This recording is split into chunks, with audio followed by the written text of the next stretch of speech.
Hello students. Okay, so this is the next video which has book 7 test 2 speaking. Before I start, if you remember, I mentioned very clearly in the first video, which was book 7 test 1 speaking. These videos in speaking are for those or for all the candidates, those who have, let's say, a lot of errors in most of the sentences. So just to help you out, obviously this is not a competition where I am going to display my English skill. It is for your help, where you can observe how gradual I am while speaking in English, how I am presenting my answers, so you can try to do the same with the examiner when you have your exam. So let us start. There will be no edits, no cut and paste in this video. It will be as it is going. Speaking part 1. Again, book 7, test 2. The topic is laughing. What kinds of things make you laugh? I am a person who is in love with comedy. Anything other than this never amuses me. Just because of this reason, I love comedy shows, especially Kapil Sharma, which makes me laugh a lot. Do you like making other people laugh? Yes, that's a true statement about me. I am a perfect person in this art because I'm watching all the comedy serials on TV and getting how to crack jokes with my friends and family members. Do you think it is important for people to laugh? As many science reports have obviously stated very clearly that laughing is one of the best medicine, so I believe the same is true. It makes people forget their stress, their tensions, and obviously they can think about something positive in their life. Is laughing the same as feeling happy? Do you think? For me, it's slightly difficult question to answer, but I will definitely try. Happiness is something which comes from inside, and laughing can be fake as well. So I believe these two are different.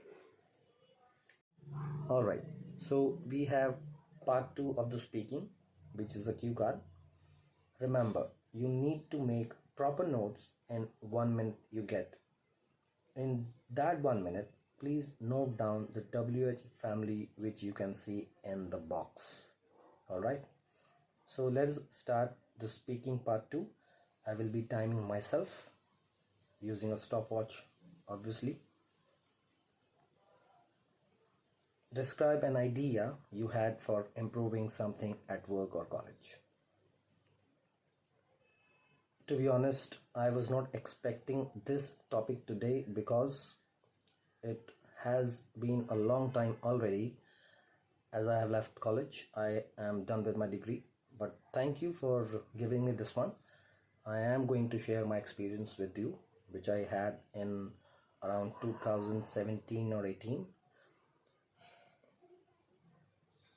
There was obviously some space available in my college which was left untidy, and we had good teachers.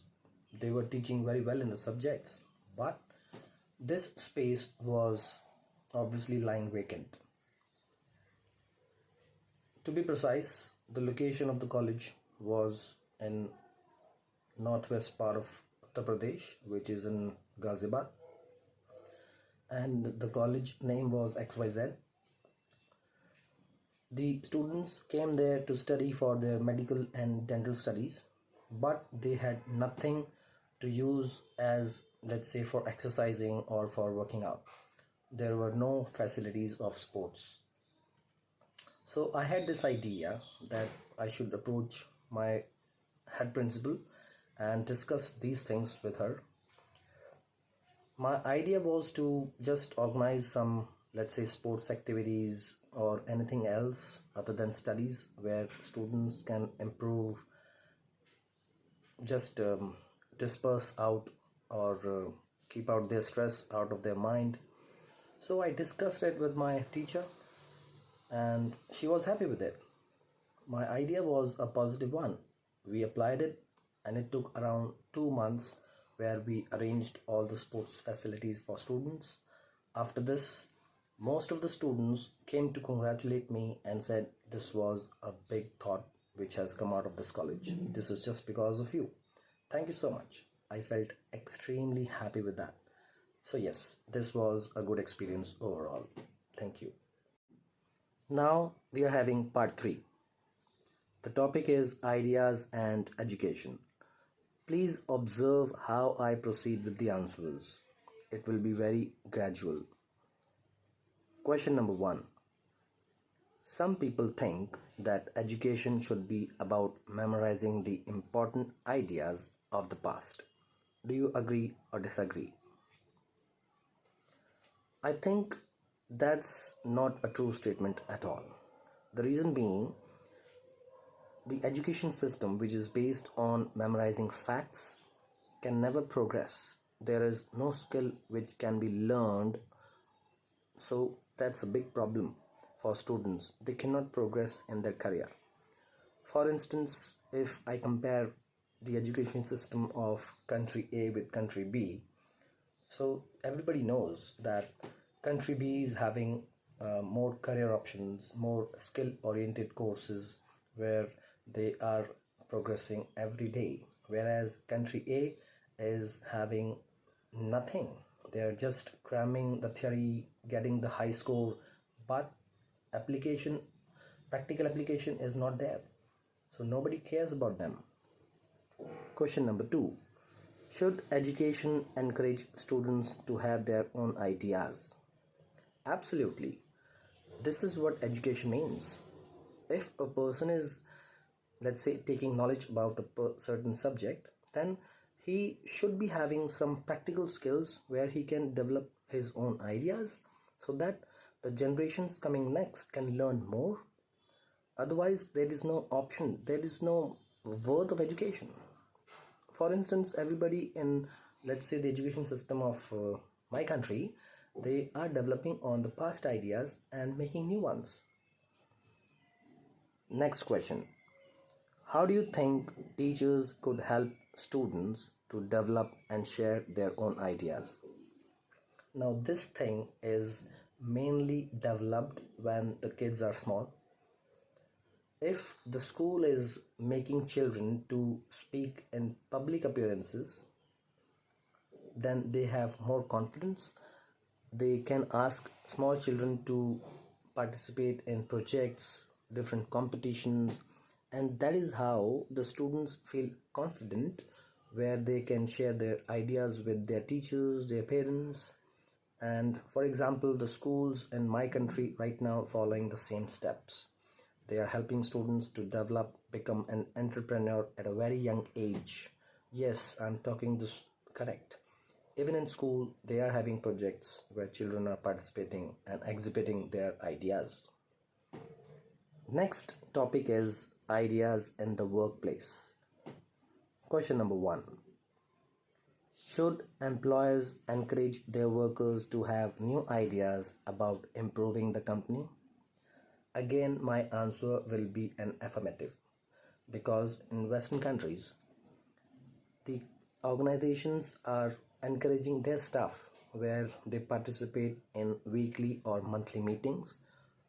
The staff gives out their ideas on which the company usually works, and they are progressing very well. Even their profits are improving. So this has to be encouraged in every country. Next question. Do you think people sometimes dislike ideas just because they are new? Again, I would say yes, that's the condition nowadays. There is always some resistance to change from people, whether it is in daily life or organizations. Ideas always come at some place of life. So yes, they are resisted. Nobody wants to change really. Every idea takes some time to get digested by the people.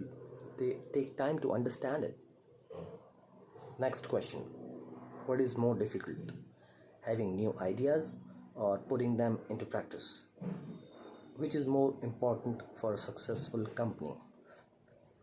Okay, so this is a slightly complex question, but I should say generating new ideas is not at all a challenge for anybody.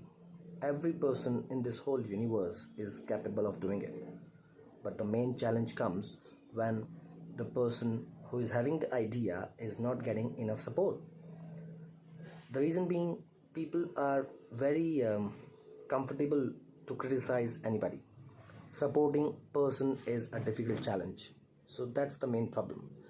So the company can always become more successful when they help their staff or any individual to use their ideas successfully.